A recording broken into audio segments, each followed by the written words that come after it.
لا أقسم بيوم القيامة ولا أقسم بالنفس اللوامة أيحسب الإنسان أن لن نجمع عظامه بلى قادرين على أن نسوي بنانه بل يريد الإنسان ليفجر أمامه يسأل أيان يوم القيامة فإذا برق البصر وخسف القمر وجمع الشمس والقمر يقول الإنسان يومئذ أين المفر كلا لا وزر إلى ربك يومئذ المستقر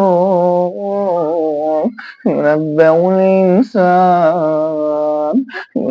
الإنسان بما قدم وأخر بل الإنسان على نفسه بصيرة ولو ألقى معاذيره لا تحرك به لسانك لتعجل به إن علينا جمعه وقرآنه فإذا قرأناه فاتبع قرآنه ثم إن علينا بيانه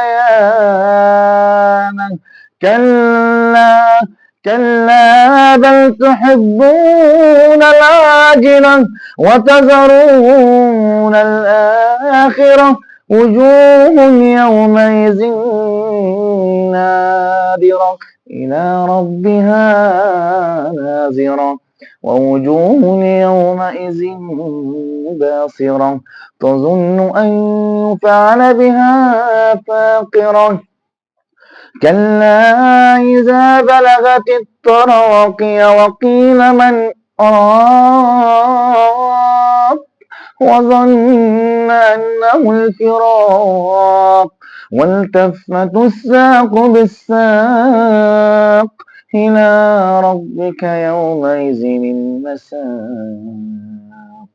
فلا صدق ولا صلى ولكن كذب وتولى ثم ذهب إلى